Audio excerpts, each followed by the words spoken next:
Halo Tribuners, berjumpa kembali bersama saya Reta Sunarto dalam acara Tribun Topik.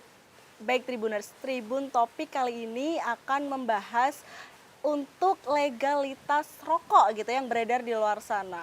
Untuk kali ini maraknya rokok ilegal, mungkin masyarakat susah untuk mengurusnya. Nah, sudah hadir bersama kita semua Tribuners untuk narasumber kali ini bersama dengan Mbak Gita Pertiwi Rahmawati dari Bea Cukai Surakarta. Halo Mbak Gita. Halo. Gimana kabarnya Mbak Gita? Baik, luar biasa. Baik ya, ini Solo lagi dingin, lagi dingin banget, musim dingin hujan banget, musim gitu. hujan. Emang harus jaga kesehatan ya Mbak Gita ya. Yes. Monggo Mbak Gita bisa memperkenalkan diri terlebih dahulu kepada Tribuners. Ya, halo Tribuners, perkenalkan aku Gita dari Seksi Penyuluhan dan Layanan Informasi atau mungkin biasa dikenal sebagai Seksi Kehumasan Humas, gitu oke. ya. Nah untuk akhir tahun ini Mbak, akhir tahun itu ada dua jenis. Ada yang satu sibuk, ada yang satu sibuk sekali. Sibuk ya, sibuk banget gitu ya. Kalau Mbak ya. Mbak Gita yang mana ini, sibuk sekali atau yang sibuk aja? Kebetulan kalau saya yang biasa-biasa aja. Mbak. Biasa-biasa aja. Karena kebetulan kalau Seksi Kehumasan itu kan dari pertengahan tahun kemarin lah itu kita sibuk sosialisasi gempur rokok ilegal. Kan kita membawahi 6 kabupaten 1 kota. Jadi kita keliling tuh mungkin setiap hari kita Setiap bisa hari ya? keluar, setiap hari. Kadang-kadang di ruangan orangnya habis gitu.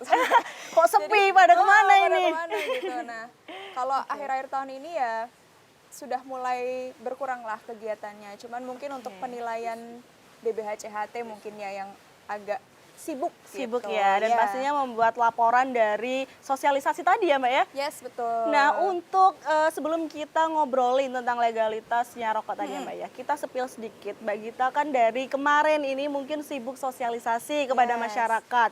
Bisa diceritakan Mbak bagaimana masyarakat itu mungkin ataupun bisa kenal bea cukai ataupun sama sekali tidak mengenal bea cukai. Itu monggo Mbak bisa diceritakan kepada Tribuners. Iya, jadi sebenarnya kita tuh kalau keluar gitu ya Mbak, udah biasa gitu.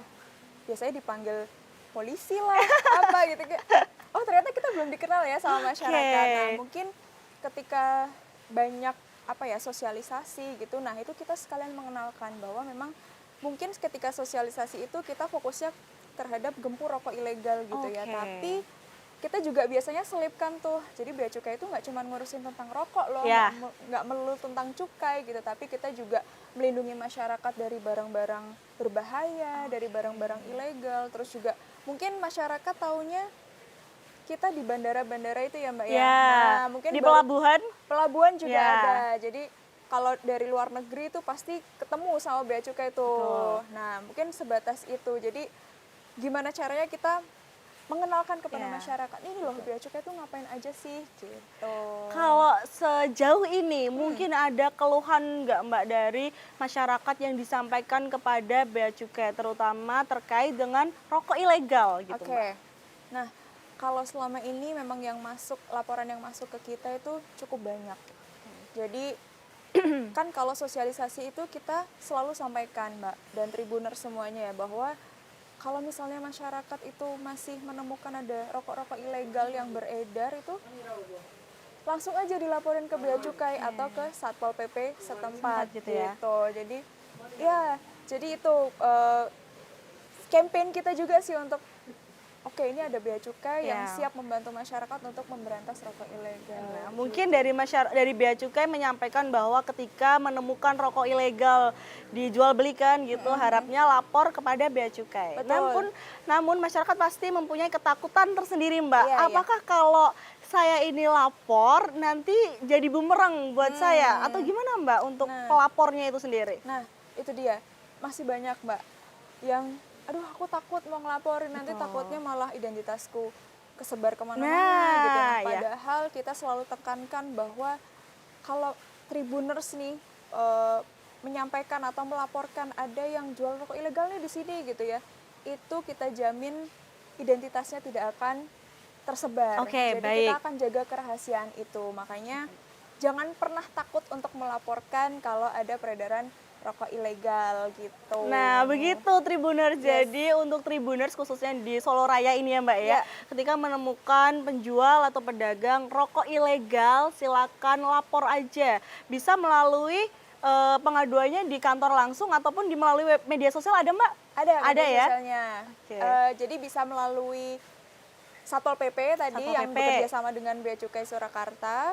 Lalu bisa juga melalui WhatsApp di 0896 980 50.000 atau kita juga punya sosial media, itu ada Instagram @beacukai-surakarta gitu. Oh, luar biasa. Tadi nomornya Iya. apal ya? Admin kali Mbak? Sehari-hari, kerjaan sehari-hari soalnya. Sehari-hari pengaduan masyarakat Pengaduan gitu ya? masuknya ke situ soalnya. Oke, karena Mbak Gita ini adalah humas ya, Betul, jadi pasti berhubungan langsung dengan masyarakat Betul. gitu. Kalau kita ngobrol Mbak, seperti yang sudah saya sampaikan tadi, di masyarakat ini kan banyak sekali kan rokok ilegal gitu ya Mbak ya. Yes. Apakah salah satu faktornya yaitu selain harganya cukainya tinggi, apakah untuk mengurus legalitasnya itu sulit? Atau gimana sih Mbak untuk mengurus legalitasnya ini? Iya. Nah, jadi kalau untuk mengurus legalitas rokok tadi ya, itu sebenarnya sangat mudah, Mbak. Oke. Jadi nggak perlu repot-repot gitu ya. Kalau misalnya kita mau naik motor misalnya, Ya. itu kan kita harus punya SIM juga ya. Betul. Untuk yang mau jadi pengusaha hasil tembakau itu juga harus punya SIM, namanya nomor pokok pengusaha barang kena cukai atau Oke. NPP BKC biasanya kita sebutnya. Panjang ya singkatannya ya Mbak? Panjang ya, agak belibet ya. Oke, Saya dulu baik. awal-awal juga apa itu NPP BKC, Iya. agak ribet gitu. Nah, Baik.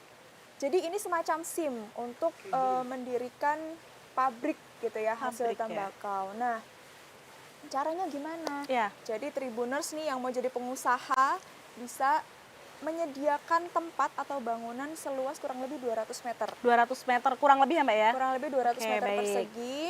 Terus ini juga nggak boleh berbatasan langsung atau nyambung gitu ya sama bangunan rumah pribadi. Oke. Ya, jadi memang harus terpisah. Terus juga ngurus NIB, jangan lupa ngurus NIB itu di dinas terkait atau di kabupaten masing-masing. Oke, Nah, baik. jadi sebenarnya kalau untuk pengurusan NPP BKC ini Tribuners itu nggak langsung ke Bea Cukai, tapi harus dapat izin dulu dari pemerintah daerah setempat. Oh, Gitu. oke. Jadi kalau sudah dapat izin dari pemerintah setempat, Daerah ya bisa langsung mengajukan untuk pemeriksaan lokasi.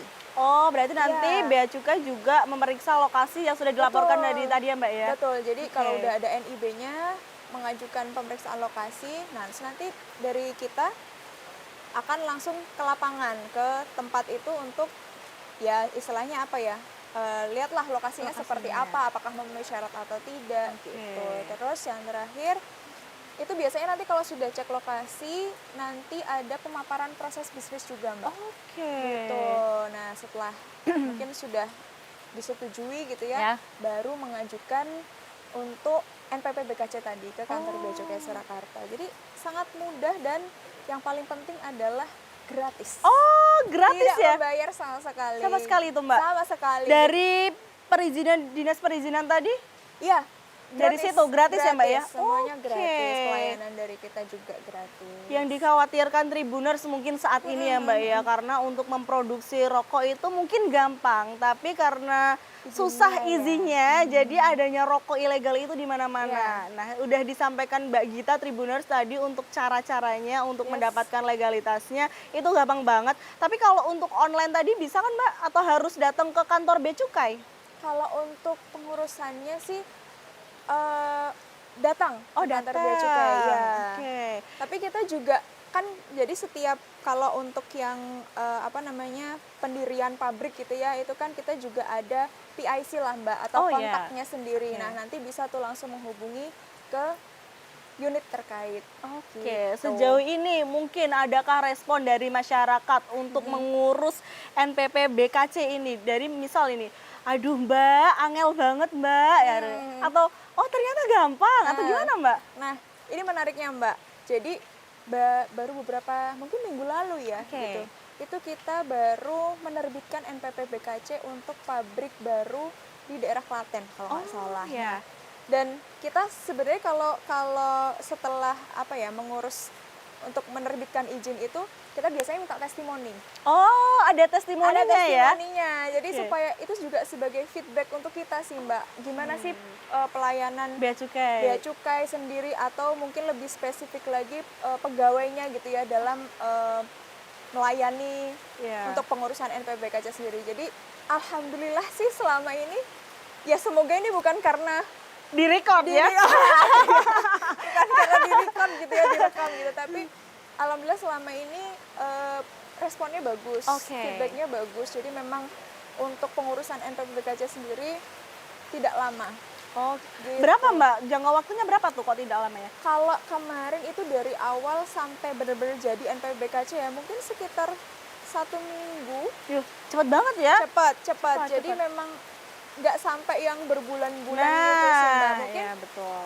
ada salah satu testimoni yang bilang mungkin sampai berbulan-bulan karena memang dari internalnya sendiri gitu loh. Jadi bukan di bea cukainya. Jadi kalau untuk di bea Oke. cukainya sangat cepat. Luar biasa, Mbak Gita Gitu. menyampaikan bahwa untuk mengurus NPP BKC ini sangat cepat dan Yes. gratis.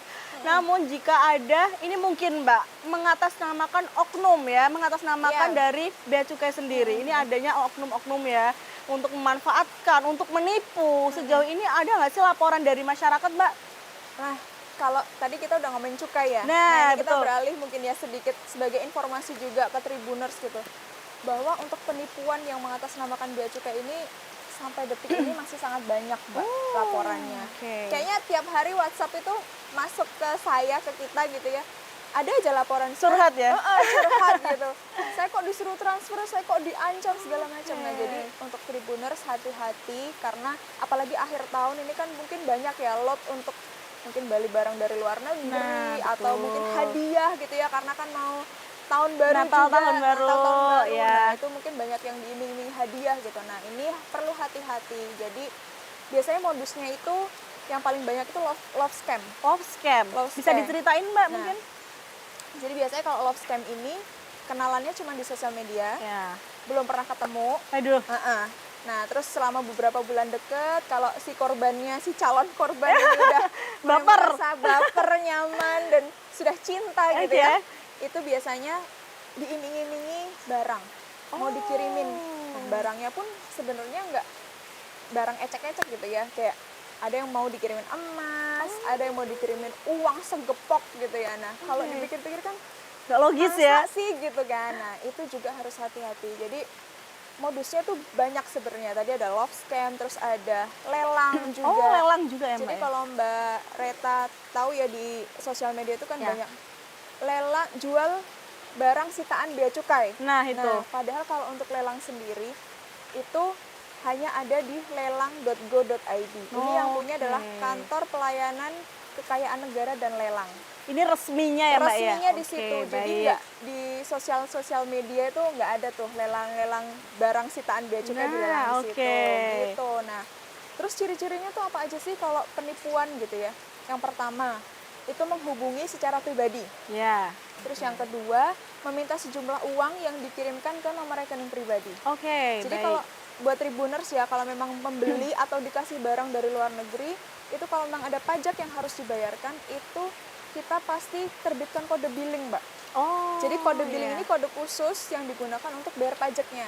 Jadi Oke. bisa dibayarkan di bank, bisa dibayarkan melalui m-banking atau marketplace Ya. gitu. Nah, terus yang selanjutnya ciri-cirinya adalah biasanya juga disertai ancaman. Ancaman Iya. ya. Kalau nggak transfer nanti Nah, kenapa tuh? Nah, kalau nggak transfer biasanya nanti diancam akan dipenjara lah, akan dibawa ke iya, pengadilan iya, lah iya. segala macam. Kayak gitu-gitulah. Jadi kalau memang beli barang atau dikirimi barang dari luar negeri, bisa langsung tanyakan ke kita dulu Iya, untuk betul. ini bener nggak sih? Valid nggak ya? Valid nggak ya? Nah, Betul. atau bisa dicek mandiri di beacukai.go.id/barang kiriman. Nah, itu bisa langsung Oke. di input aja nomor resinya, nanti akan keluar. Kalau misalnya memang barangnya bener, biasanya sudah ada tuh Mbak, Spesifikasi barangnya, betul. datanya ya. Terus ini barangnya udah sampai mana, kalau Ya. ada pajaknya berapa, itu udah ada semua di situ. Oke. Gitu. Ini untuk Tribuners hati-hati yang love scam tadi ya. Love scam itu paling banyak. Belum ketemu loh, udah Iya, baper. makanya. Awal lagi nanti suruh transfer. Nah, itu Aduh, karena sabar. Kalau udah transfer Mbak Reta nih, Ya.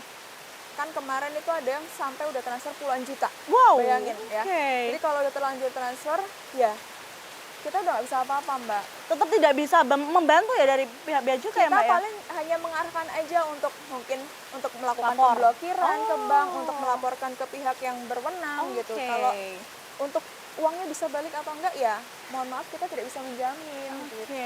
dan itu balik lagi kepada diri sendiri yang emang Yes. harus berhati-hati Betul. untuk informasi apapun begitu ya Mbak ya. benar, Ini Mbak Gita, kalau kita ngobrolin tentang IMEI, HP ini oke. ya, ini kan sering kali nih beli barang dari luar negeri. Yes. Sampai sini, waduh, gak ada sinyal. Ini gimana Hilang Mbak? gitu ya, nggak bisa dipakai gitu. Iya, Nah, gimana, ini Mbak? juga. Tapi Mbak kebanyakan yang ditanyain itu belinya di dalam negeri. Oh, Sedangkan, nah ini informasi juga buat Tribuners bahwa untuk registrasi IMEI di Bea Cukai itu hanya untuk handphone yang dibawa dari luar negeri melalui pesawat atau sarana pengangkut lain melalui kapal juga bisa. Tapi Oke. harus dari luar negeri. harus dari luar negeri Iya. ya, bukan dari dalam negeri. Bukan yang- dari dalam Oke. negeri. Jadi misalnya kadang-kadang beli di dalam negeri terus tiba-tiba nggak ada sinyalnya, Ngadunya minta di Bea- IMEI-nya ke kita Oh, gitu. Nah itu nggak nggak bisa. bisa. Karena memang Oke. kalau untuk registrasi IMEI itu selain dari barang penumpang tadi, dari barang kiriman juga bisa dari luar negeri. Tapi nanti untuk barang kiriman yang memproses itu dari pihak jasa kirimnya. Oke, Gitu. Tetap diproses ke baik. Bea Cukai sama. Nah, untuk syaratnya apa aja? Kenapa Ya. harus dari luar negeri gitu ya? Betul. Karena nanti syaratnya harus melampirkan paspor. Oke. Terus juga harus melampirkan boarding pass, kayak gitu-gitulah. Ya Jadi, makanya dari dalam negeri tidak bisa untuk meminta nggak IMEI ke Bea bisa. Cukai ya Mbak ya. Beli di dalam negeri, terus waktu dikasih syaratnya, tapi Aduh, saya nggak punya paspor, ya nggak bisa. gitu. Itu Tribuners bagi yang belum Gitu. tahu, pasti banyak yang belum tahu ya Mbak ya. Iya. Itu ternyata ada pun syarat-syarat tadi itu untuk barang ataupun HP yang belinya di luar negeri begitu. Yang terakhir Mbak Gita, harapannya Yes. pesan kepada masyarakat Surakarta itu apa Mbak? Monggo bisa Oke. disampaikan. Untuk ini mungkin kita balik terkait rokok ilegal tadi Baik. ya, Mbak, ya. Untuk harapannya kepada masyarakat. Jadi sebenarnya masyarakat ini, khususnya masyarakat Solo Raya ya, itu adalah kepanjang tanganan dari Bea Cukai. Oke. Gitu. Jadi Bea Cukai itu sebenarnya nggak bisa kerja Sendiri. sendiri, ya kan? Menindak sendiri itu kita nggak bisa karena Oke. apa ya cakupan wilayah yang cukup Luas, besar, Mbak. ya, Iya, betul. luas gitu. Jadi memang kita berharap untuk masyarakat bisa membantu kami untuk memberantas rokok ilegal. Jadi Iya. jangan ragu-ragu kalau misalnya masih ada yang melihat penjualan atau peredaran rokok ilegal di wilayah Solo Raya, Iya. mohon untuk langsung dilaporkan ke Bea Cukai atau ke Satpol PP setempat. Iya, untuk Kayak identitas tadi sudah disebutkan Mbak Yes. Gita bahwa aman ya. Aman, Identitas sentosa. dirahasiakan begitu ya Yes, Mbak ya. betul. Baik, terima kasih banyak Mbak Gita karena di Solo ini sedang hujan. Dingin banget ternyata ya. Yes. Luar biasa, terima kasih kesempatannya karena sudah Sama-sama, menemani Mbak. saya di hujan yang Iya, ini sangat begitu deres gitu Romantis ya. tapi ya. Oke ya, karena deres banget. Terima kasih Mbak Gita, semoga Sama-sama, kita Mbak. dapat ngobrol lagi di Yes. kemudian hari. Baik Tribuners, seperti itu tadi adalah cara untuk mengurus legalitas dari rokok begitu ya. Baik, saya Reta Sunarto pamit undur diri dan sampai jumpa. Dadah Mbak.